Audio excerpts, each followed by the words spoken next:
अज्ञानतिमिरान्धस्य ज्ञानाञ्जनशलाकया चक्षुरुन्मीलितं येन तस्मै श्रीगुरुवे नमः।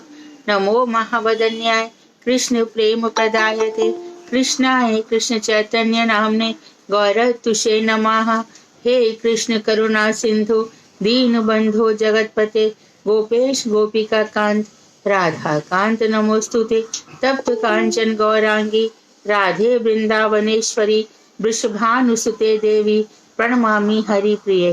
तवैवास्मि न जीवामि त्वया विना इति विज्ञाय राधिके नय मां चरणान्तिकम्। गुरुवे गौरचन्द्राय राधिकायै तदालय कृष्णाय कृष्णभक्ताय तद्भक्ताय नमो नमः। वाञ्छाकल्पतरुभ्यश्च कृपा सिन्धुभ्येव च पतितानां पावनेभ्यो वैष्णवेभ्यो नमो नमः। श्री कृष्ण चैतन्य प्रभु नित्यानंद श्री अद्वैत गदाधर शिवासादि श्री गौर भक्त वृंद हरे कृष्ण कृष्ण कृष्ण हरे हरे हरे राम राम राम हरे हरे। मैं सर्वप्रथम ग्रंथराज जयवर्धन तदीय रचिता सच्चिदानंद श्री भक्ति विनोद ठाकुर के चरण कमलों में कोटि कोटि दंडवत प्रणाम कर उनकी अहेतु की कृपा की वांछा करती हूँ। मैं मदीय गुरु पाद्म पद्म नित्य लीला प्रविष्ट ओम विष्णुपाद अष्टोत्तर शत श्रीमद भक्ति वेदांत श्री नारायण गोसाई महाराज के श्री चरण कमलों में असंख्य कोटि दंडवत प्रणाम निवेदन कर उनकी अहेतु की कृपा की वांछा करती हूँ। मैं मध्य शिक्षा गुरु नित्य लीला प्रविष्ट ओम विष्णुपाद अष्टोत्तर शत श्रीमद भक्ति वेदांत श्री बावन गोसाई महाराज के अभय चरण कमलों में शत कोटि दंडवत प्रणाम कर उनकी अहेतु की कृपा की भिक्षा करती हूँ। मैं उपस्थित श्रोता मंडली वैष्णव वैष्णवी सभी के लिए यथा योग्य सादर वंदन अभिनंदन दंडवत। तो प्रसंग चल रहा था माया की 3 जंजीरों का। तो पहले बताया कि माया की जो सोने की जंजीरें हैं, सात्विक जंजीरें हैं, जिसमें मनुष्य नित्य कर्म करता है, 16 संस्कार करता है, अच्छा जीवन जीता है, समाज के लिए कोई बुरे कार्य नहीं करता, अपनी तरफ से भी माता पिता की सेवा करता है, गुरुओं का आदर करता है, लेकिन भजन नहीं करता, इसलिए वो माया का दास है। तो ऐसे व्यक्ति देव शरीर को प्राप्त करते हैं। देवताओं का शरीर जड़ होते हुए भी जड़ इसलिए नहीं होता क्योंकि वो स्वर्ग का सोम रस का पान करते हैं, और सोम रस के पान से उनके अंदर बुढ़ापा नहीं आता और वो काफी समय तक युवा ही रहते हैं। उनकी शक्तियां मनुष्यों से ज्यादा होती हैं, और जैसे ही उनके पुण्य समाप्त हो जाते हैं तो ब्राह्मण आदि कुल में जन्म लेते हैं। और जो अच्छे कर्म भी नहीं करता, भजन भी नहीं करता, कभी कभी माता पिता का अपमान कर देता, उनकी आज्ञा का पालन नहीं करता, संस्कारों का भी ज्यादा पालन नहीं करता, थोड़ा थोड़ा करके चलता है, तो ऐसे मध्यम अधिकार वाला ये मनुष्य जन्म बार बार मरता है, बार बार मनुष्य ही बनकर पैदा होता है, क्योंकि ये किसी को दुख नहीं पहुंचाता। लेकिन क्रूर कर्म करने वाला नाना प्रकार की योनियों में जाता है, पाप योनियों में जाता है। तो इन सब बातों को हम पढ़ रहे थे। पढ़ते पढ़ते हमारा ये निश्चय उस तरफ जा रहा है कि फिर जीवन का उद्देश्य क्या, फिर जीवन का लक्ष्य क्या, फिर जीवन की ये सांसें क्यों चल रही हैं, क्यों धक धक धड़कन धड़कती चली जा रही हैं, किस लिए? क्योंकि हम तो सब समझ गए ना, फिर क्या हमारे पास रह जाता है? तो हमारे पास जिनके हम आए हैं, जो हमारे भगवान हैं, जो हमारे ही जैसे हैं, चित्तपुंज है और हम चित्तकर्ण हैं, परम चेतनामय है, लेकिन माया के दास होने के कारण जो हमारी चेतना है वो हमारे हृदय में जागृत नहीं हो रही। तो इसलिए क्या होता है कि हर मंत्र में मैं रोज बता रही हूँ, प्रचोदयात, आप जागृत कीजिए, जागृत कीजिए, जागृत कीजिए, हमारे अंदर की भावनाओं को जागृत कीजिए, हम आपके लिए समर्पित हैं। तो इन सब मंत्रों को हमें बताया जाता है, हमारा भगवान के साथ संबंध दृढ़ किया जाता है। संबंध देखा जाए तो 6 गोस्वामियों का है। वहां पे राधा रमन लाल जी नारायण शिला से प्रकट हो जाते हैं। श्रीमद् भागवत का पारायण श्री रघुनाथ भट्ट गोस्वामी करते हैं। सनातन गोस्वामी, रूप गोस्वामी, ये जो आकर के जीवन जिए और उन्होंने बताया कि किस तरह से जीवन जीना है, तो ये हमारी तरफ एक आकर्षण का केंद्र बिंदु बन जाते हैं कि हमें ऐसा जीवन जीना चाहिए। अच्छा, यदि हमने सुन भी लिया पढ़ भी लिया, सब प्रकार से विचार कर लिया, फिर हमारा माया के प्रति तब भी आकर्षण होता है, तो समझो हमारे अभी बहुत सारी पाप राशि बाकी है, बहुत सारी पाप राशि बाकी है। इसीलिए तो हम माया की तरफ आकर्षित होते चले जा रहे हैं। भक्ति क्या करती है, धीरे धीरे घर के सभी मनुष्यों को दास, भगवान श्री कृष्ण के दास दासी समझती है। इसलिए यदि वो दुख देते हैं तब भी वो त्रस्त नहीं होती जो लोग हैं, और यदि सुख देते तो संतुष्ट भी नहीं होते, क्योंकि उनकी संतुष्टि भगवान श्री कृष्ण के चरण कमलों में है। मानो दुख दे रहे हैं और लग रहा है कि भक्ति मार्ग में बहुत बाधा है, तो धीरे धीरे धीरे हमें उन लोगों से विरक्ति होकर, जैसे प्रहलाद जी ने बताया है, धीरे धीरे विरक्त होकर अपने भक्ति के संसार में प्रवेश कर जाना चाहिए।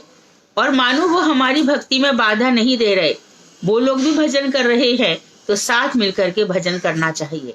और ऊंची अवस्था आ जाए, और ऊंची अवस्था, अन्याभिलाषित शून्यम ज्ञान कर्माद्यनाव्रतम, न ज्ञान में रुचि है न कर्म में रुचि है।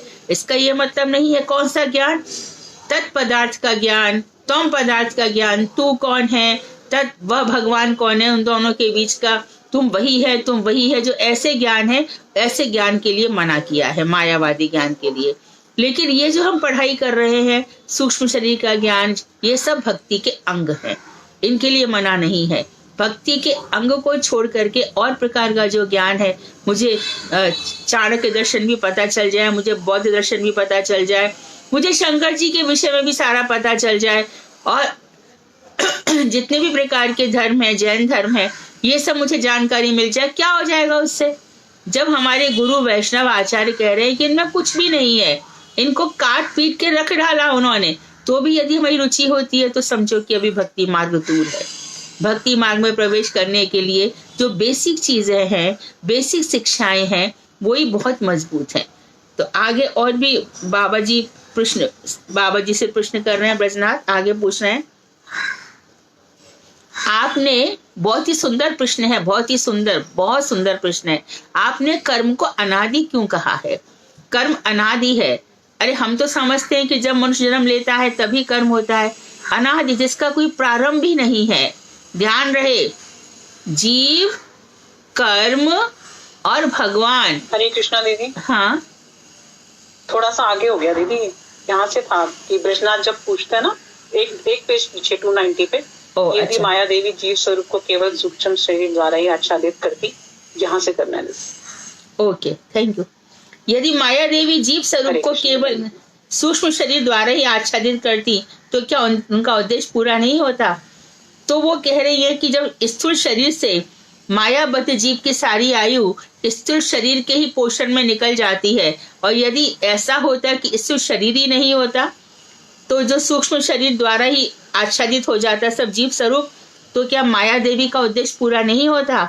तो बाबा जी कह रहे हैं सूक्ष्म शरीर कार्य नहीं करता, सूक्ष्म शरीर से कार्य नहीं होता, इसलिए स्थूल आवरण की आवश्यकता होती है। बड़ा मोटा ताजा आवरण डालना पड़ा है, चाहे वो हाथी का हो चाहे छोटी सी चींटी का हो।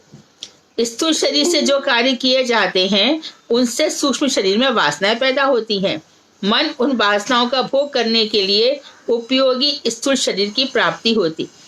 तो वो कह रहे हैं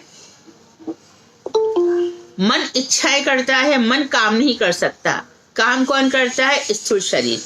तो उससे क्या हो जाता है, जब स्थूल शरीर काम करता चला जाता है, कभी मालूम होता है कि बहुत हाई सक्सेस लाइफ में आ रही है, तो मनुष्य कहता है अभी मैं 2-4 साल और कर लूं। मानो सपोज कोई अच्छी पोस्ट पर है, ह्यूमन सोर्सेस पर है या जनसंपर्क अधिकारी है, उससे कुछ अच्छे काम हो गए, है ना, तो कहता है कि उनसे कहता है भजन करो, अभी भजन के लिए समय बाकी है, थोड़ा सा और कर लो।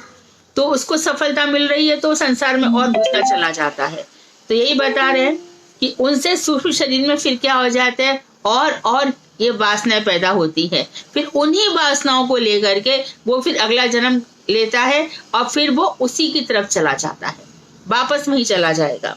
तो पुनः उन वासनाओं को भोग करने के लिए फिर से उसको स्थूल शरीर प्राप्त होता है। तो जिसके जैसे कर्म होते हैं वैसे ही शरीर प्राप्त होता है। तो देह देह का बंधन, देह देह से कर्म, कर्म से देह, देह से कर्म, कर्म से देह, यही अनादि चला आ रहा है। शरीर से कर्म बनते हैं, कर्म से फिर शरीर मिलता है, इसी तरह से 84 लाख चलता रहता है। ब्रजनाथ कह रहे हैं कर्म और फल ये दोनों एक साथ कैसे जुड़े हुए हैं, कर्म और फल।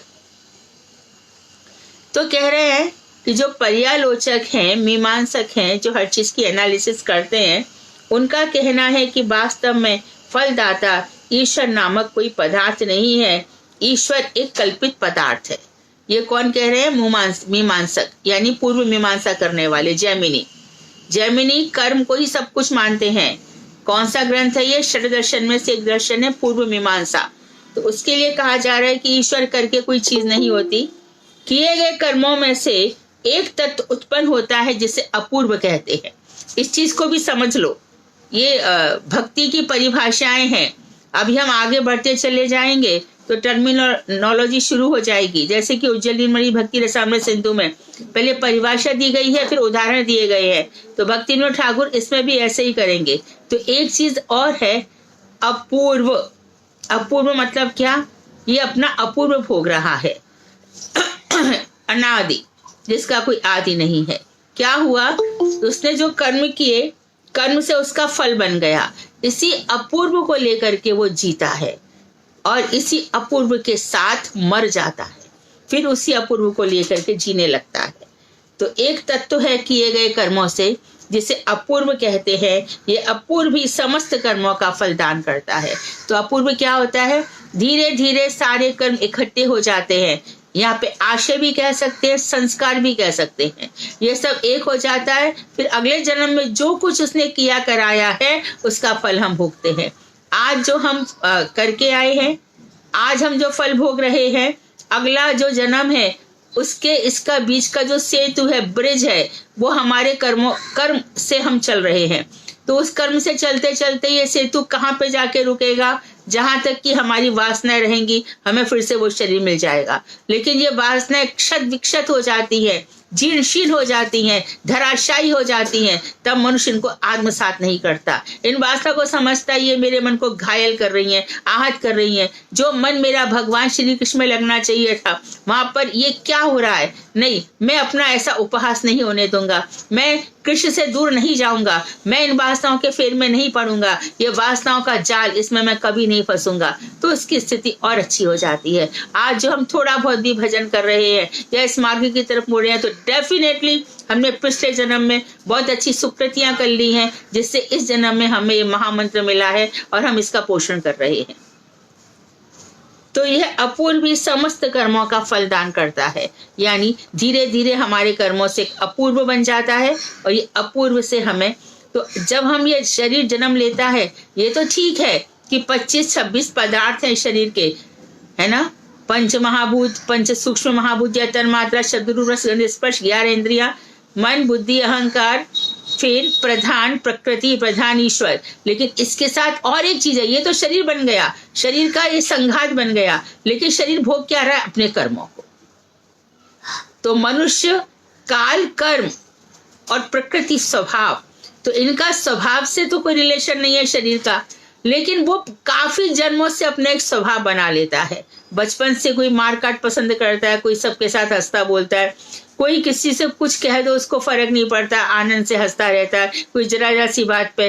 कितने सारे इस तरह से संस्कार बनते चले जाते हैं। तो बहुत सारे जन्मों का अपूर्व इकट्ठा होता चला जाता है, जो स्थूल शरीर को फल प्रदान करता है और उससे सूक्ष्म शरीर भी प्रभावित होता है। जब स्थूल शरीर बहुत सारे कर्म करता है तो सूक्ष्म शरीर भी, बुद्धि भी उसी में रम जाती है। तो वो कह रहे हैं ये अपूर्वी समस्त कर्मों का फल दान करता है। क्या यह सत्य है? बाबा जी बोले कर्म मीमांसक वेद के वास्तविक सिद्धांत को नहीं जानते थे, वो उससे परिचित नहीं होते हैं। उन्होंने वेद में मोटे तौर पर यज्ञ आदि कर्मों का भाव देखकर एक जैसा तैसा सिद्धांत कर लिया है, गढ़ लिया है। वास्तव में जहाँ तक सिद्धांत का प्रश्न है, वेदों में कहीं भी यज्ञ करने का सिद्धांत नहीं पाया जाता। वेदों में ईश्वर को स्पष्ट रूप से कर्म फलदाता स्थिर किया गया है। इस विषय में वेद का यह स्पष्ट मत है और हम बार बार कह भी चुके हैं। द्वा सुवर्णा सयुजा सखाया समानम वृक्षम परिशुज्जाते तयोरन्यः पिप्पलम स्वादवत्यन्नमन्यो अभिचाकशीति। अर्थात हमारे हृदय रूपी वृक्ष में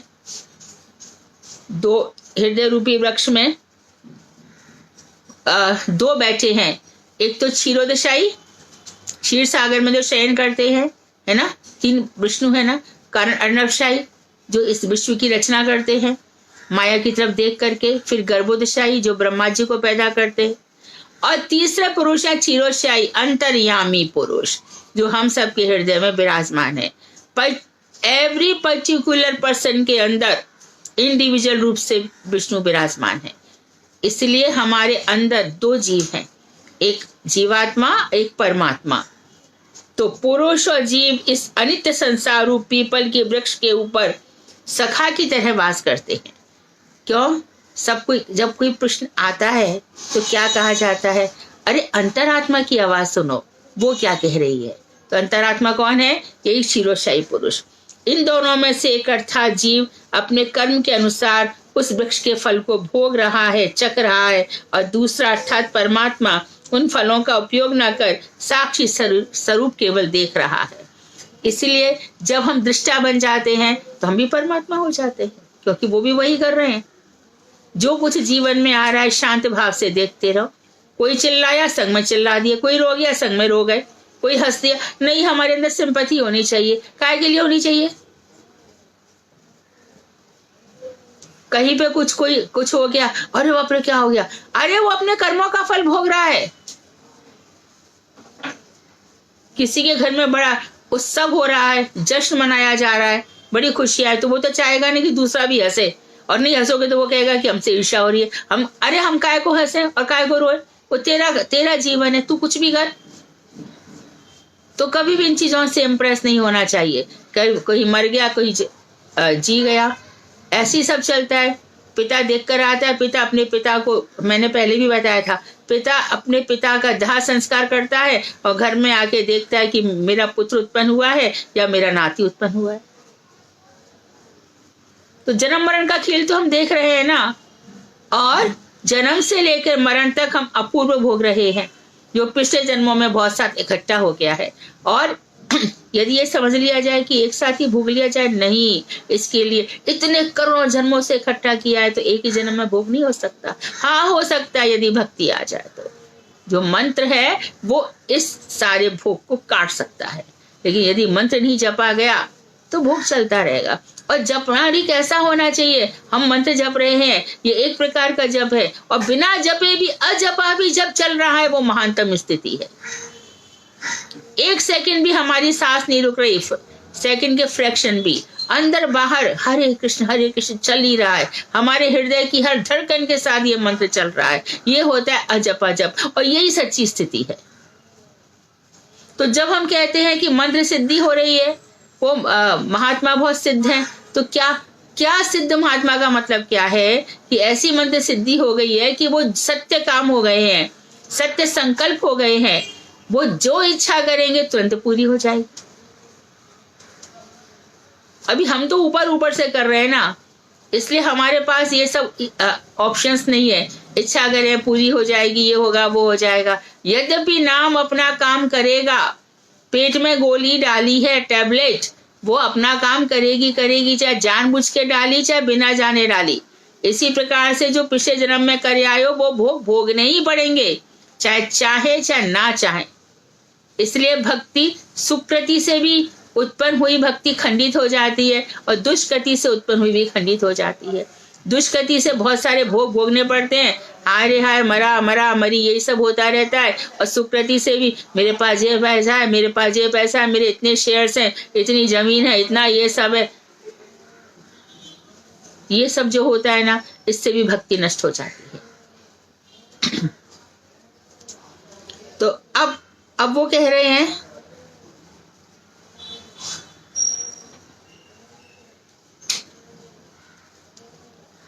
कि इस वेद मंत्र का भावार्थ यह है कि संसार रूपी पीपल के वृक्ष पर 2 पक्षी बैठे हुए हैं। एक बद्ध जीव माया से बंधा हुआ, दूसरा उसके सखा के रूप में ईश्वर। बद्ध जीव रूपी पक्षी संसार रूपी वृक्ष के फलों को चखते हैं, भोग करते हैं, और ईश्वर रूपी पक्षी उन फलों का खुद उपभोग नहीं करते, बल्कि जीव रूपी पक्षी के आस्वादन कार्य को देखते हैं। और देखते क्या है, देख रहे हैं, चलो देख लो, लेकिन जीव जो कुछ भी कर रहा है ये तो देखते ही देखते हैं। सूर्य चंद्रमा भी इन सबको देखते हैं, और सूर्य की किरणों से, ये जो सब किरणों से मधु किरणें निकलती हैं, मधुश्रवा किरणें निकलती हैं, चंद्रमंडल तक पहुंच जाती है। वहां पे कौन सा जीव क्या कर रहा है उसके लिए सारी व्यवस्था रहती है। कभी कभी कोई जीव एक मनवंतर तक ऐसी स्थिति में पड़ा रहता है, कभी कोई जीव एक संवत्सर तक पड़ा रहता है। तो कौन अपना जानबूझ करके अपना सर्वनाश करेगा? कौन? क्यों ना भक्ति कर ले, थोड़ा मन को ही तो समझाना है। क्यों ना अपने जीवन का मंगल कर ले, क्यों ना अपने जीवन का कुशलक्षेम कर ले। इसीलिए ये सब पढ़ाया जा रहा है। तो तात्पर्य है कि जीव माया द्वारा बद्ध होकर कर्म करते हैं और कर्म का फल भोग करते हैं। मायाधीश ईश्वर जीव को उसके कर्मानुसार फल देते हैं, और उस पर भी हर कोई जीव, जैसे दो बच्चे पढ़ते हैं, दो बच्चे पढ़ाई कर रहे हैं, एक बच्चा फर्स्ट क्लास फर्स्ट आ जाता है, दूसरा बच्चा फेल हो जाता है। क्या है इसके पीछे, क्या रीजन है? किताबें भी वही थी, टीचर भी वही था, फल भोग में अंतर आ गया। कई जन्मों के प्रारब्ध साथ साथ चलते हैं भाई, कोई कुछ नहीं कर सकता। माँ के दो बेटे, एक ऊंचाइयों पर पहुंच जाता है सांसारिक दृष्टि से, और एक शुरू भी नहीं कर पाता अपना जीवन, बड़े त्रास में जीवन व्यतीत करता है। माँ बाप देखते रह जाते, कुछ कर नहीं पाते। तो ये सब फल भगवान ने क्या कर रखा है, एक जैसा कर्म होते हुए भी फल भगवान ने अपने हाथ में रखा है। तो भगवान फल कौन देता है? भगवान। फल कौन देता है? भगवान। उनकी जैसी लीला जब तक चलती रहेगी तब तक जीव भगवत सामुख्य प्राप्त नहीं कर लेता। और जैसे भगवान के सम्मुख आ गए, सन्मुख होए जीव मोय जवही, जन्म कोटि अघनासो तवही। जीव जैसे मेरी भक्ति प्रारंभ कर देता है, अरे भाई करोड़ों जन्मों के पापों का मैं नाश कर देता हूँ, एक दो जन्म की तो बात ही क्या है। यदि आपका भजन नहीं किया तो करोड़ों जन्मों तक भोग कर, जो करोड़ों जन्मों में करके आया उसका भोग करता चला जा। अब तुम ही सोचो, यहाँ जो मीमांसकों का अपूर्व कहाँ गया? जो वो मीमांसा कहते हैं कि सारे जन्मों का अपूर्व इकट्ठा होता है, उसका फल मिलता है, तो कर्म का फल नहीं होता, कर्म फल नहीं देता, ईश्वर फल देते। कर्म हम करते हैं, फल ईश्वर के द्वारा है। ये ध्यान रखे इसका अंतर। कर्म हम कर रहे हैं और हमको लगता है कि कर्म हमेशा फल देगा, नहीं। जैसे कि हमने बताया, दोनों लोगों के जीवन में तमाम अंतर आ जाता है। कर्म का फल भगवान ने अपने हाथ में रखा है। कर्मण्यवाधिकारस्ते मां फलेषु कदाचन। कभी भी फल की इच्छा मत कर, कर्म में तू खाली कर्म कर। तो निरीश्वर सिद्धांत कभी भी सर्वांग सुंदर नहीं होता। तो वो कर्म को तो मान रहे हैं, लेकिन बिना ईश्वर के। तो जितने भी फिलोसफीज हैं वो बिना ईश्वर के चल रही हैं। और भी आजकल फिलोसफी, एक आर्ट ऑफ लिविंग और फिलोसफी है, उसमें कुछ तो भगवान का सिखाते नहीं है। वो खुद भी ऐसा आचरण नहीं करता, इतने लंबे बाल, इतनी लंबी मूछ, इतना ये इतना वो, है ही नहीं। कैसा जीवन, सदाचार का कैसा जीवन जीना चाहिए? शिव जी को भी भजो, कृष्ण को भी भजो, ना वेद मानते ना गीता, जो मन है हमारे मन में आए वैसा करो। और हम 150 देशों में हमारी ब्रांचेज है, हम ये करते वो कर, क्या होगा उससे? क्या हो जाएगा? मन तो बदला ही नहीं, ईश्वर की तरफ तो गए ही नहीं। ईश्वर, कैसे ईश्वर को समझा जाए? आगे कह रहे हैं, आपने कर्म को अनादि क्यों कहा है? तो समस्त कर्मों की जो जड़ कर्म वासना है, और कर्म वासना की जड़ अविद्या है। अर्थात समस्त कर्म क्यों करता है मनुष्य? वासना के कारण। उसकी इच्छा है मैं कर्म करूं, मुझे फल मिले। और ये कर्म वासना कहाँ से आती है? अविद्या। ज्ञान नहीं होता, ये कर्म मुझे कहाँ से कहाँ ले जाएगा, कैसी पीड़ाएं देगा, क्या ऐसा कर्म हो जाता है। काकभूषुंडी ने क्या किया था? एक सिंपल सी बात कह दो तो भगवान की सभा में गए थे और माँ कथा नहीं सुन करके कभी यूं कभी यूं कभी यूं ऐसे देख रहे थे। एक कथा में तेरा मन नहीं लगता, कौए की तरह यहाँ वहां देखता, कौआ ही बन जा, 1000 जन्म तक कौआ बने रहे। फिर भगवान श्री राम की कथाओं में प्रीति हो गई, तो बाद में उन्होंने कहा कि मैं तेरे को शरीर दूसरा दूं, उन्होंने कहा मुझे यही शरीर चाहिए, क्योंकि शरीर से मैं आपकी कथाएं सुनना हूं। फिर लंबी कथा है काकभूषुंड के जन्म की। तो मैं कृष्ण का दास हूं, जब हम ये भूल जाते हैं तब वही अविद्या है, अपना स्वरूप भूलना। To forget what am I, why I am living in this world, ये भूलना ही क्या है? अविद्या है, यही मूर्खता है। इस अविद्या की उत्पत्ति जड़ काल में नहीं है, यह तटस्थ संधि स्थान पर उदित हुई थी। जड़ काल के अधीन नहीं है विद्या, ये आज की नहीं, अनादि। क्यों कहा? जब जीव उत्पन्न हुआ तभी से उसने ये मार्ग चुन लिया कि वो संसार की तरफ जाएगा, माया का भोग करेगा। इसलिए इसकी ये कर्म वासना अनादि है, अर्थात जन्म के साथ ही ये कर्म वासना लेकर के आया, माया से मोहित हो गया, माया से मोहित होकर के इस संसार में आ गया, है ना। तो विभीषण भी गए भगवान की शरण में, आ गए, लेकिन क्या किया? घर का भेदी लंका ढाए, अपने भैया को मरवा करके मैं वहां का राजा बन जाऊं। कृष्ण राम से इतना प्रेम कहाँ है उनको?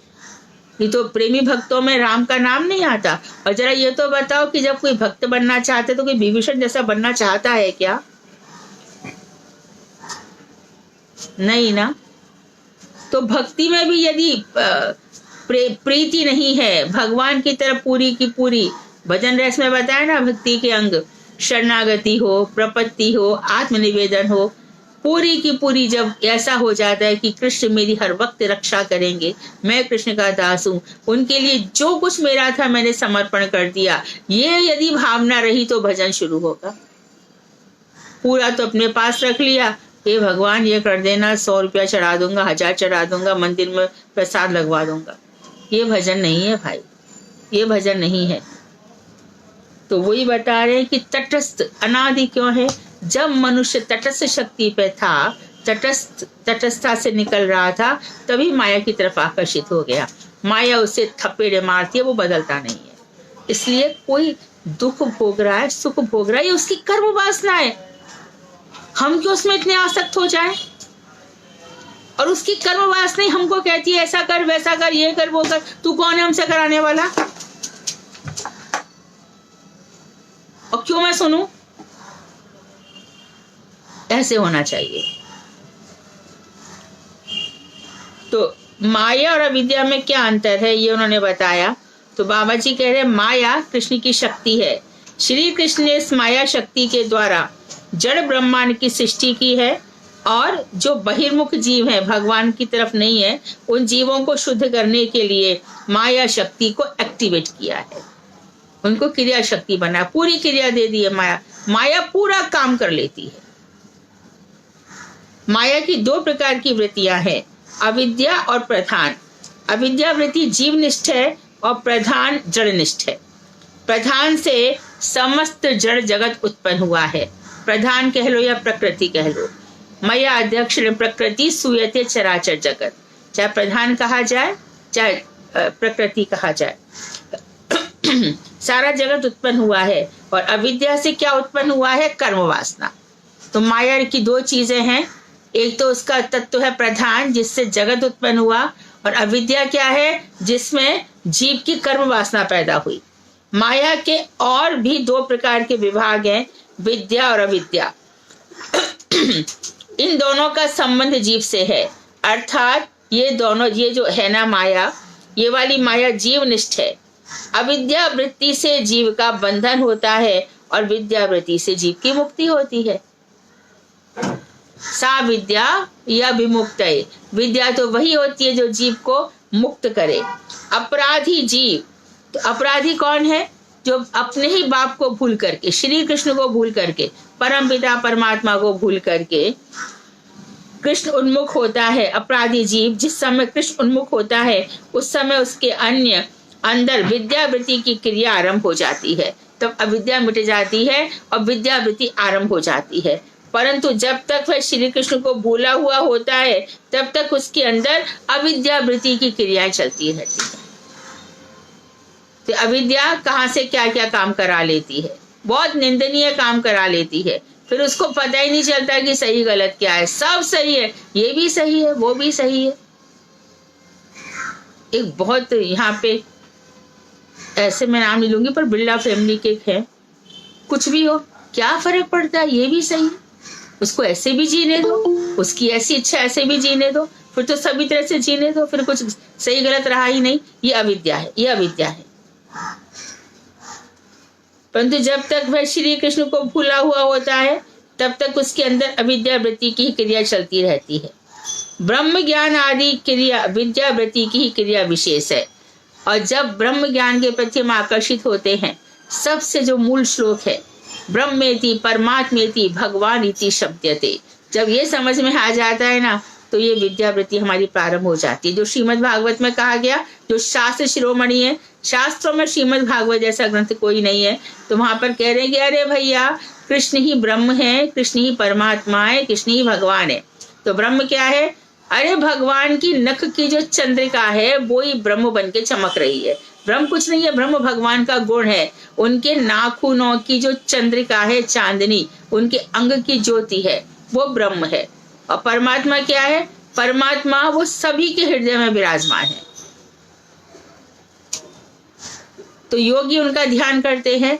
और फिर तीसरी चीज है भगवान। हमारे भगवान के अंदर उनका रूप है, गुण है, लीला है और उनका नाम है। नाम जपते जपते हमारा कल्याण हो जाता है। तो फिर ये बता रहे कि जब तक वह श्री कृष्ण को भूला हुआ होता है तब तक उसके अंदर अविद्या वृत्ति की क्रिया चलती रहती है। ब्रह्म ज्ञान आदि विद्या वृत्ति की ही क्रिया विशेष है। विवेक यानी सही गलत का ज्ञान के प्रथम भाग में जीव की शुभ चेष्टाओं का प्रादुर्भाव होता है और अंतिम भाग में अज्ञान का उदय होता है। अविद्या जीव को आवृत करती है और विद्या उस आवरण को दूर करती है। विवेक के प्रथम भाग में जीव की शुभ चेष्टाओं को उत्पन्न होता है और अंतिम भाग में उसको सुज्ञान का उदय होता है। सुज्ञान, अच्छा ज्ञान उसमें उत्पन्न, शुभ अच्छा काम शुभ करोगे तो धीरे धीरे अज्ञान मिट जाएगा। ज्ञान की तरफ बढ़ोगे तो अज्ञान मिट जाएगा। शास्त्रों की तरफ बढ़ोगे तो अज्ञान मिट जाएगा। गुरु वैष्णवों की सेवा करोगे तो अज्ञान मिट जाएगा। गुरु जी का अपमान हो गया तो संसारी सब कुछ खत्म हो जाएगा, है ना। जब गुरु जी अचानक स्वर्ग में आ गए और इंद्र देवता अपने परिवार के साथ बैठे हुए थे, उन्होंने कहा कौन इनकी तरफ देखे, उठना पड़ेगा, पैर धोने पड़ेंगे, इनको सिंहासन देना होगा, मैं परिवार में बैठा हूँ, पत्नी बच्चे साथ में। गुरु जी बोले मैं आया यहाँ पे और मेरा ही इतना अपमान, ऐसे गायब होगी दिखाई नहीं दिए। और उसके बाद इंद्र का सर्वनाश होने लगा, असुरों ने उसके ऊपर आक्रमण कर दिया। तो गुरु जी के प्रति दृढ़ निष्ठा होना बहुत जरूरी है, बहुत आवश्यक है, नहीं तो ये सब अशुभ हमारा होने लग जाता है। तो कह रहे हैं कि सुज्ञान होता है, अविद्या जीव को आवृत करती है और विद्या उस आवरण को दूर कर देती है। ब्रजनाथ कह रहे हैं प्रधान की क्रिया कैसे होती है, जो प्रकृति है वो कैसे काम करती है। तो कह रहे हैं कि ईश्वर की चेष्टा रूप काल के द्वारा माया प्रकृति शोभित होने पर सर्वप्रथम महत्त्व उत्पन्न होता है। तो ईश्वर की चेष्टा है क्या? काल। जब काल आता है तब जो माया का एक और गुण है प्रधान या प्रकृति, तो उससे वो क्षुब्ध हो जाता है। माया से प्रकृति क्षुब्ध होती है और फिर तो संसार उत्पन्न हुआ है, तो उसमें क्या है? पहले प्रकृति, और प्रकृति से क्या उत्पन्न हुआ? महत् तत्व। किससे? भगवान के द्वारा, जो काल है, काल की चेष्टा से। तो काल ने माया को देखा और माया को क्षुब्ध किया और माया से महत् तत्व उत्पन्न हुआ। माया की जिस वृत्ति का नाम प्रधान है वह क्षुब्ध या क्षोभित हो जाती है, तब द्रव्य की सृष्टि होती है। महत् तत्व का विकार उत्पन्न होने पर अहंकार होता है। अहंकार के तामस विकार से आकाश पैदा होता है। आकाश विकृत होने पर वायु, वायु के विकार से तेज, और पुनः तेज के विकार से जल, और जल के विकृत होने पर पृथ्वी होती है। जड़ द्रव्यों की इसी प्रकार सृष्टि हुई है। इसका नाम है पंच महाभूत। तो यानी सबसे पहले प्रकृति या प्रधान, जो किससे क्षुब्ध हुआ? ईश्वर के द्वारा प्रेरित काल से। तो काल से क्षुब्ध होकर प्रकृति, प्रकृति से महत्त्व, महत्त्व से अहंकार, अहंकार से आकाश, आकाश से वायु, वायु से अग्नि, अग्नि से जल और जल से पृथ्वी। इस तरह से पंच महाभूत और तीन वो महत्त्व, प्रकृति, पहले प्रकृति, महत्त्व, अहंकार, तीन वो खम मनो बुद्धि रेवचा, और ये सब सूक्ष्म शरीर के हैं। अब पंच तन्मात्राओं की सृष्टि प्रणाली सुनो। पंच तन्मात्रा शब्द रूप रस गुण एक काल प्रकृति की अविद्या रूप वृत्ति को क्षोभित करके महत्त्व के ज्ञान और कर्म भाव को पैदा करता है। पंच तन्मात्राओं की सृष्टि प्रणाली सुनो। ये क्या करता है? ये जो काल है प्रकृति की जो अविद्या रूप वृत्ति है उसको क्षोभित करता है और उसके महत्त्व के ज्ञान और कर्म भाव को पैदा करता है। महत्त्व का कर्म भाव विकृत होकर सत्व और रजोगुण से ज्ञान एवं क्रिया की सृष्टि करता है। तो जब महत्त्व बन जाता है उसका भाव जब विकृत होता है तो सत्व क्या होता है? वो ज्ञान को जन्म देता है और रजोगुण क्रिया की सृष्टि करता है। उसी प्रकार महत्त्व भी जब विकृत हो जाता है तब अहंकार होता है। अहंकार के विकार होने पर बुद्धि होती है और बुद्धि के विकृत होने पर आकाश का शब्द गुण पैदा होता है। शब्द गुण के विकार से स्पर्श गुण, उसमें वायु का स्पर्श गुण और आकाश का शब्द गुण दोनों ही होते हैं। अर्थात जैसे से नीचे चलते चले जाएंगे आकाश का शब्द गुण किस में आ जाएगा? वायु में। तो वायु में स्पर्श गुण भी हो जाएगा, आकाश का शब्द गुण भी हो जाएगा।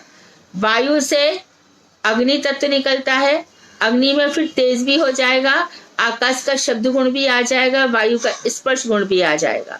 अग्नि के बाद फिर जल निकलता है, जल का तन्मात्रा है रस, इसमें फिर से तीन चीज आ जाएंगी, आकाश का शब्द, वायु का स्पर्श और अग्नि का तेज।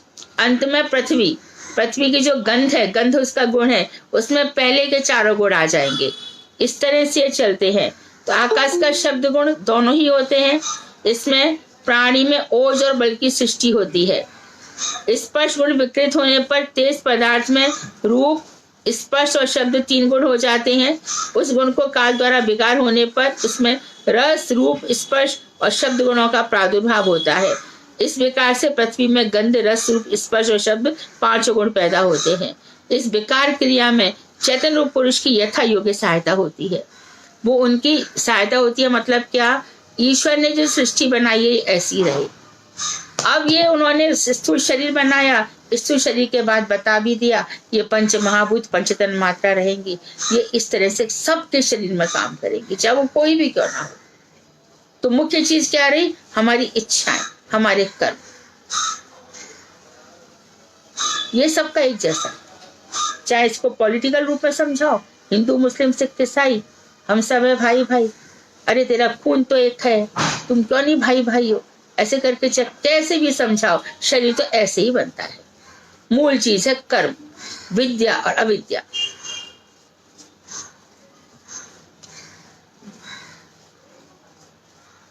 हरे कृष्णा दीदी। हाँ जी बोलिए। महत्त्व क्या है? महत्त्व फिर से पूछ। हाँ, महत्त्व के विषय में बहुत डिस्कशन हुआ, मैं बताती हूँ आपको।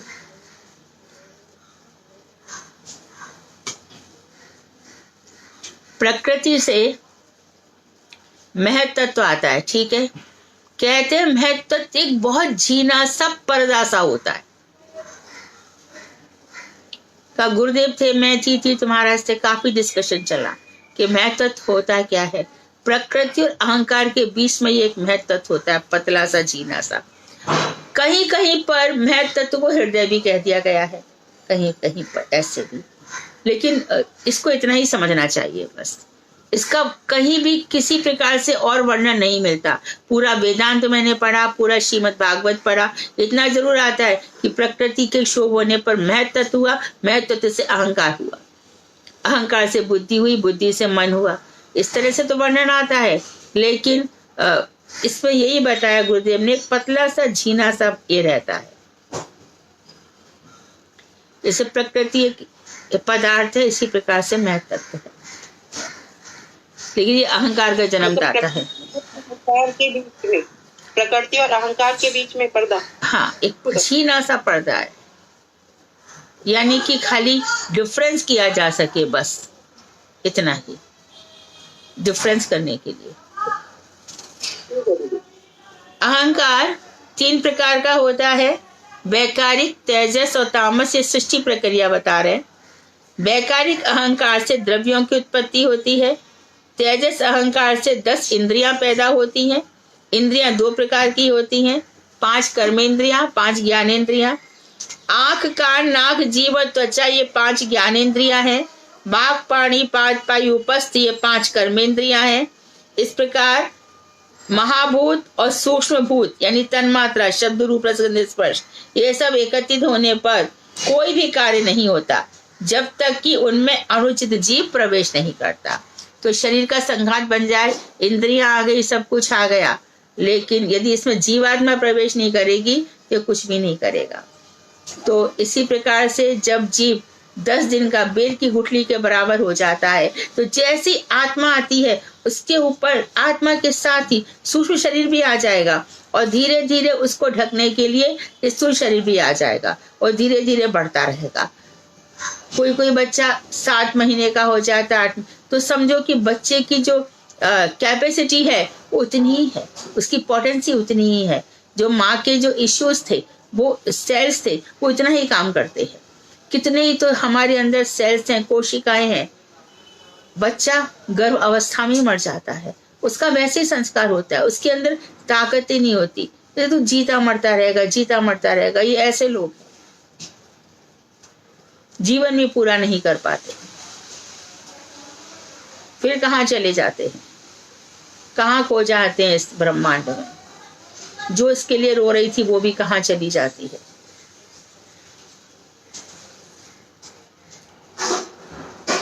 तो इसमें अनुचित जीव प्रवेश कर जाता है जब सिर्फ एकत्र हो जाते हैं, किंतु महाभूत और स्थूल भूत से बने हुए शरीर में अनुचित जो ही प्रवेश करता है, बस सारे जो उसके कार्य होने लगते हैं। तो कहते हैं कि 7वें महीने में विधाता आते हैं, आकर के फिर वो विधाता से कहता है कि अब मुझे इसमें से निकालो, माँ के गर्भ में से। मैं यहाँ पे नरक भोग रहा हूँ, बड़ी यंत्रणाएं भोग रहा हूँ। माँ तीखा खाती है, बच्चे को तीखा माँ जैसा खाती है, और नाल में बैठा बैठा उसको भोग करने लगता है। मुझे निकालो, मुझे निकालो, मार मार मुझे प्रार्थना करता है। तब भगवान की कृपा से एक ऐसा वेग होता है कि बच्चा बाहर भूमिस्थ हो जाता है और यहीं से उसके कर्म शुरू हो जाते हैं। कोई बच्चा तो ऐसा होता है जन्म इधर हुआ उधर मैया मर गई। कोई ऐसा हुआ कि जन्म इधर हुआ उधर होते उसका पिता मर गया, अनाथ हो गया। तो ये यहीं से कर्म प्रक्रिया शुरू हो जाती है। वैकारिक तेजस गुण प्रधान विकृत तामस वस्तु के साथ मिलकर कार्य करने के लिए उपयुक्त होता है। इसी प्रकार से अविद्या और प्रधान की क्रियाएं होती हैं। माइक तत्व 24 प्रकार के होते हैं, फिर से उन्होंने गिना दिए। पृथ्वी, जल, अग्नि, वायु, आकाश, ये 5 महाभूत। गंध, रस, रूप, स्पर्श और शब्द, ये 5 तन्मात्राएं कहो या सूक्ष्म महाभूत कहो। 5 ज्ञान इंद्रिया, 5 कर्मेंद्रिया, मन, बुद्धि, चित्त और अहंकार, ये 24 तत्व प्रकृति के हैं। इन 24 तत्वों से बने हुए शरीर में प्रविष्ट अणुचैतन्य जीव 25वां तत्व है तथा परमात्मा ईश्वरी 26वां तत्व है। तो जब ये सब इकट्ठे हो जाएंगे तो इसमें कौन घुसेगा? जीव घुसेगा, और जीव के साथ ही परमात्मा घुस जाएंगे। पुनरपि जननम पुनरपि मरणम पुनरपि जननी जठिरे शयनम भज गोविंदम भज गोविंदम भज गोविंदम मूढ़मते। मीरा ने भी यही पुकार की कि हे भगवान, आपने द्रौपदी का चीर भराया, चलो ठीक है, कोई बात नहीं है। नरसिंह के लिए आपने नरसिंह शरीर, इस प्रहलाद के लिए आपने नरसिंह शरीर धारण किया, कोई बात नहीं है। गजराज का आपने चक्र से सिर काट दिया, कोई बात नहीं है। मुझे ये सब नहीं चाहिए, मेरी भव भी हटो, बार बार जीना और मरना है उसको हटा दो। अब भगवान क्या है, तपाते हैं। मीरा को बचपन से ही भगवान से प्रेम था। हाथ में ठाकुर जी को लिए घूमती रहती थी। अपने दादा से पूछा, दादा मेरा विवाह किससे होगा? नीचे बारात आई थी, देख रही थी, तो उन्होंने लगा मेरा पति कौन होगा? तो तेरा पति कृष्ण कन्हैया लाल होगा। तो मेरो जाके सिर मोर मुकुट मेरो पति सोई, जिसके सिर पर मोर मुकुट है वही मेरा पति है। मीरा को इतना प्रेम हो गया, ये होता है सच्चा प्रेम। ऐसा प्रेम होते होते 7 साल भी उनकी शादी भी कर दी गई, अपना भगवान अपने साथ ले गई। वहां पे कहा गया कि दुर्गा जी के आगे प्रणाम करो, तो मीरा ने थोड़ी किया था। इसी वजह से घर वाले नाराज हो गए, हमारे घर की जो देवी है उसको ये प्रणाम नहीं करती है, वो तो दिन रात कृष्ण का ही भजन करती थी। और उनके पति तो 10 वर्ष ही जिए, उसके बाद उनके जेठ इत्यादि ने उनको क्या क्या भेजा, बहुत उनको साथ दुख दिए। दुख देकर तुलसीदास ने कहा कि क्या करूं, उन्होंने कहा जाके प्रिय ना राम बेदई, तुम छोड़ दो, निकल जाओ। निकल, संत ऐसी बात कहेंगे। और संसार किससे पूछ जाती मीरा मैं क्या करूं, बोलते नहीं, यू शुड एडजस्ट यार, whatever they are saying you should follow their instructions, ये सब सिखा देंगे। तुलसीदास जी ने कहा ऐसे, क्योंकि वो खुद भक्त थे। तो फिर उन्होंने कहा कि जगत देख रोई संत देख राजी भाई, जगत के लोग आते तो उनको देख के रोना आता है, संतों को देख करके मैं बड़ी खुश हो जाती हूँ। और फिर अस्वन बेल सींच सींच प्रेम बेल बोई, प्रेम की बेल को मैंने आंसुओं से जल सींच कर बोया है। अंत में क्या हुआ, मीरा ने जीव गोस्वामी से हरिनाम लिया, खूब भजन किया, और भजन करते करते पद भी लिखने लग गई, नाचने गाने लग गई। ऐसी लागी लगन मीरा हो गई मगन, वो तो हरि गुण गाने लगी। गाते गाते नाचते नाचते उनको अधिक प्रेम किससे था, कृष्ण से था। राधा जी को फॉलो नहीं किया, इसके लिए वृंदावन नहीं मिला। फिर कहाँ चली गई, द्वारका।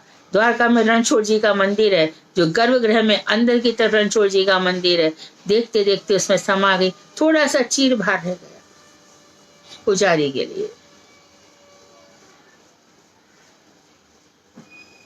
रात भर कृष्ण से बातें करती थी, उनको सब दिखता था, सब अनुभव होता था।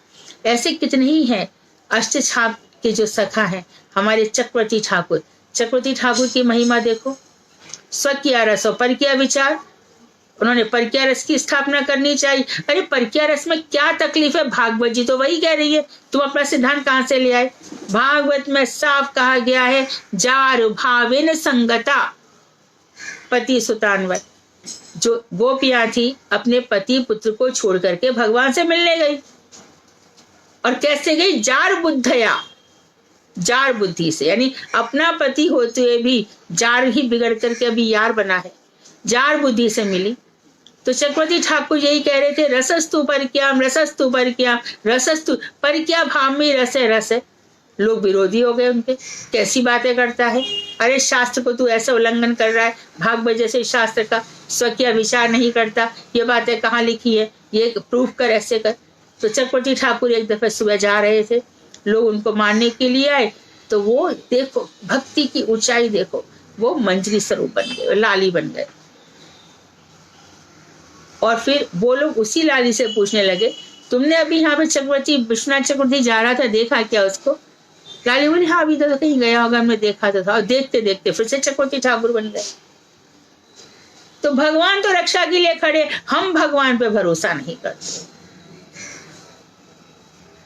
इतना सब जानने के बाद, शरीर सीख लिया, आत्मा सीख ली, मन सीख लिया, अपना परिचय मिल गया, फिर क्या का डर है, मार ले चल भैया चलती, कितना मारेगा मेरे को, मार ले।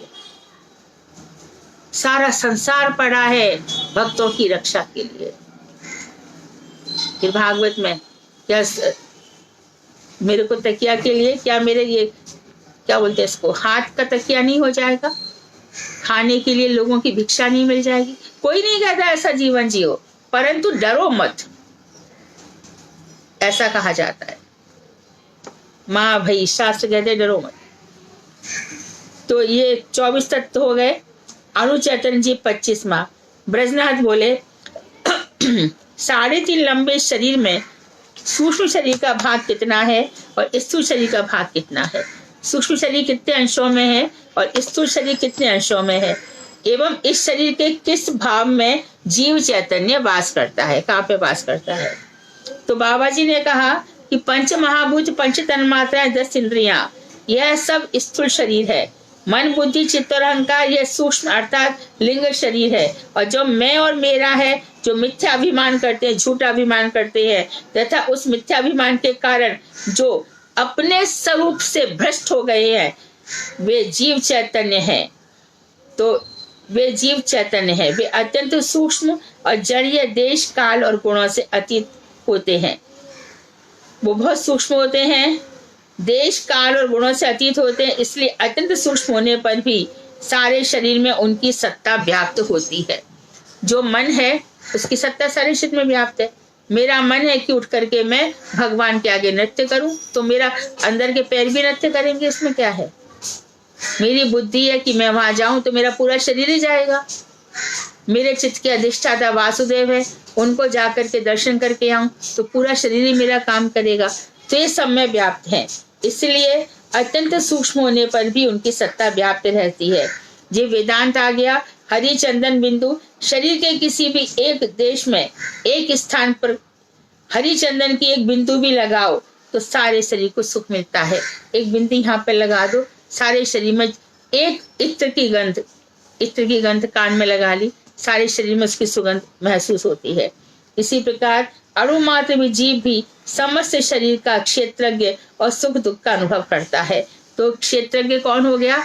अणुमात्र जीव भी क्षेत्रज्ञ है, भगवान भी क्षेत्रज्ञ है, पर क्षर अक्षर अतीत तो हम, मैं नष्ट होने वाले शरीर से और अक्षर जो दोनों पुरुष हैं उनसे भी मैं परे हूं, ये गीता में कह रहे हैं।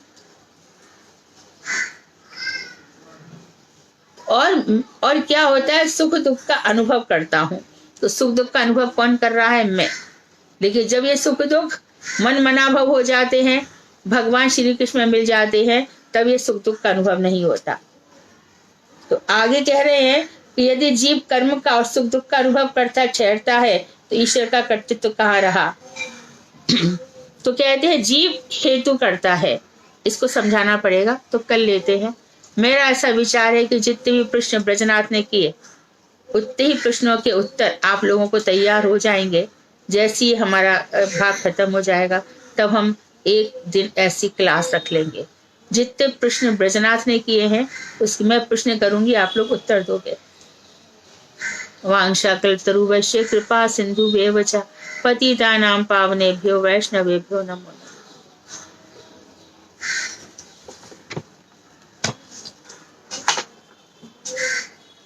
हरे कृष्णा।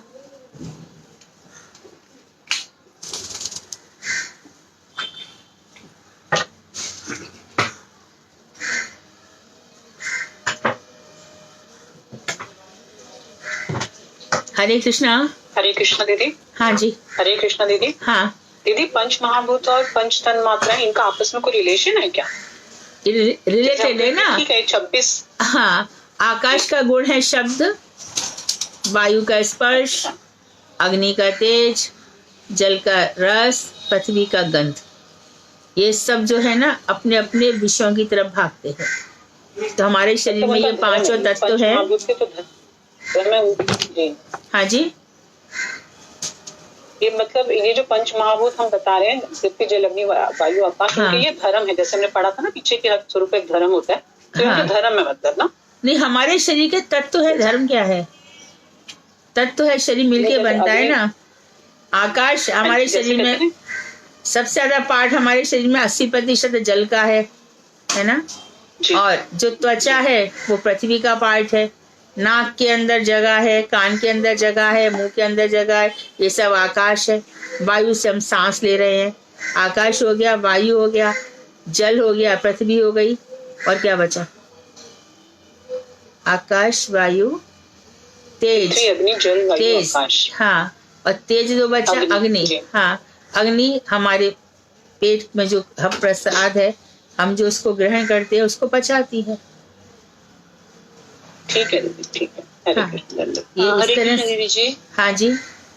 तो शरीर में जहाँ जहाँ ये जगह है, यहाँ यहाँ इंद्रियां भी निवास करती हैं क्या?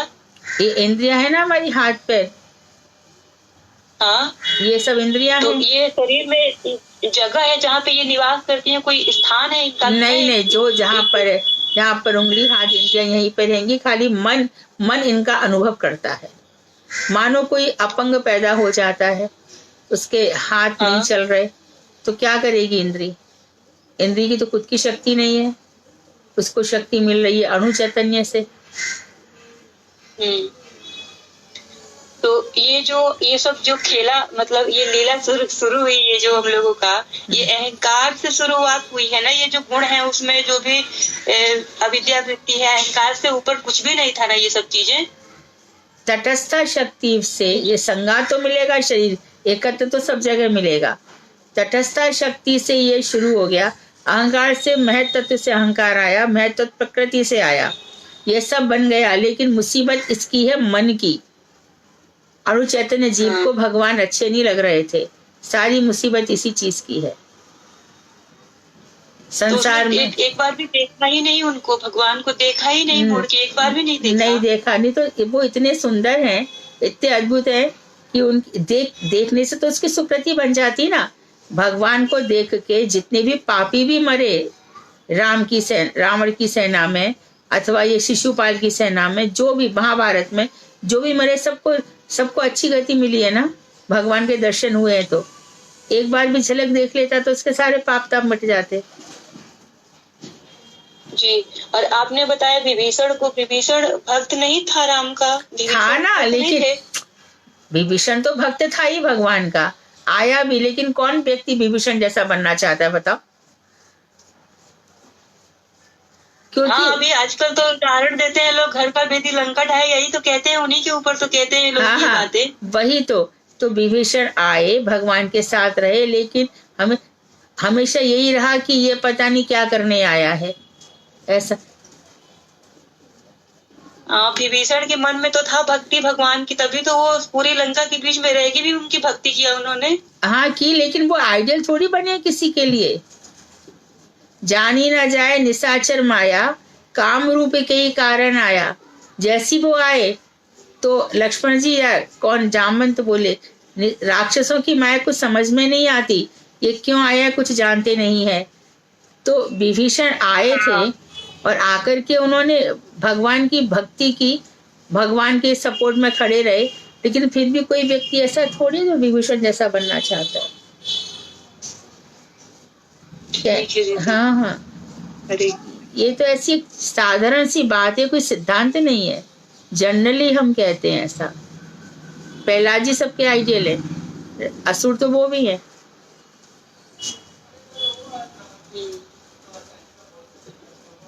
ठीक है दीदी। हाँ। वो अभी एक बार मैं और वो पूछना चाहती हूँ फिर से, अहंकार में तत्व कि आकाश से शब्द की उत्पत्ति हुई। हाँ। और फिर उसके बाद आकाश के बाद आपने बताया था वायु से स्पर्श। वायु। हाँ। वायु से स्पर्श, वायु में फिर शब्द भी आ गया था। वायु तो हवा है ना। हाँ, तो वायु में शब्द और स्पर्श दोनों आ जाएंगे, दोनों आ जाएंगे। आकाश से वायु, वायु से अग्नि में तीनों आ जाएंगे। अग्नि में तीनों स्पर्श, हाँ, तेज और शब्द। हाँ, अग्नि से जल उत्पन्न हुआ। अग्नि से जल, हाँ, और जल में फिर चारों आ जाएंगे। रस और मिल जाएगा। फिर पृथ्वी में गंध और मिल जाएगा, तो पृथ्वी में 5 घोड़े। ठीक है दीदी। हाँ, अभी आ गया समझ में। हाँ, हरे कृष्ण दीदी। हरे कृष्ण। हरे कृष्ण दीदी, दंडवत प्रणाम। हाँ दीदी आप बताएं कि ये जब ये डेवलप होता है जीव मदर के गर्भ में, तो उसमें जीवात्मा और परमात्मा कब इंटर करते हैं? पहले से ही, बाद में शरीर उनको ढकता है। यदि परमात्मा या जो भी जीवात्मा एंटर नहीं होता तो उसका डेवलपमेंट कैसे होता? पहले अणु चैतन्य जीव ही अंदर आता है, उसके बाद फिर उसके हाथ पैर ये सब बन जाते हैं स्थूल शरीर। इसलिए तो कहते हैं भ्रूण हत्या मत करो, पाप लगेगा। शरीर को मारो तो पाप थोड़ी लगेगा, आत्मा को ही मारने की कोशिश की जा रही है ना। मार तो कोई नहीं सकता ना, हन्यति हन्यमाने शरीर है, लेकिन शरीर को तो मार ही देते हैं ना। 10th डे ऐसा कुछ आप बोले थे क्या कि जब बेल के साइज बीच के हाँ, साइज बेल के भागवत में कपिल देव समझा रहे हैं देवहूति को कि जीव का विकास कैसे होता है। तो 10 दिन में वो बेल की गुठली के समान बढ़ जाता है। लेकिन जीवात्मा और परमात्मा शुरू से ही रहते हैं। प्रारंभ से ही रहेंगे। ठीक है दीदी, दंडवत प्रणाम। हाँ,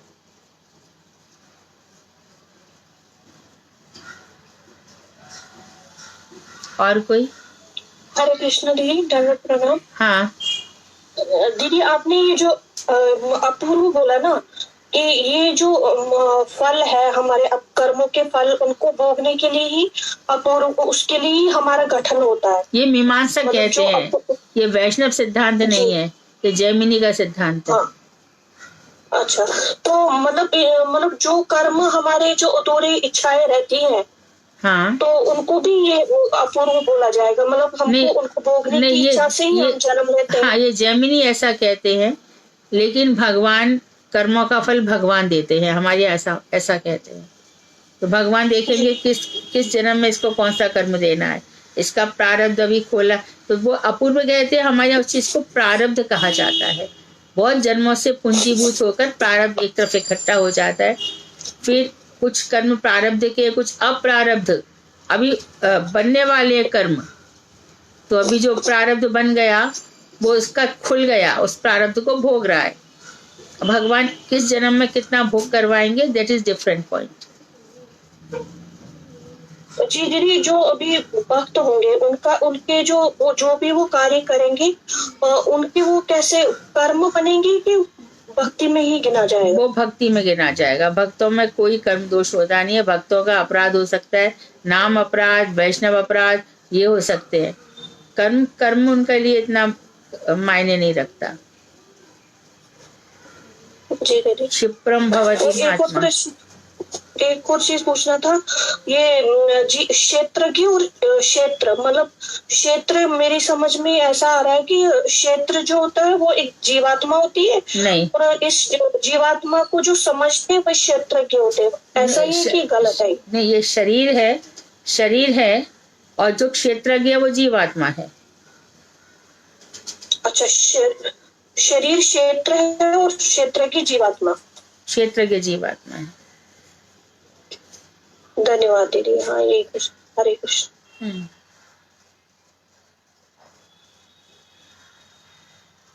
शरीर में दोनों शरीर आ जाएंगे, सूक्ष्म शरीर भी और स्थूल शरीर भी।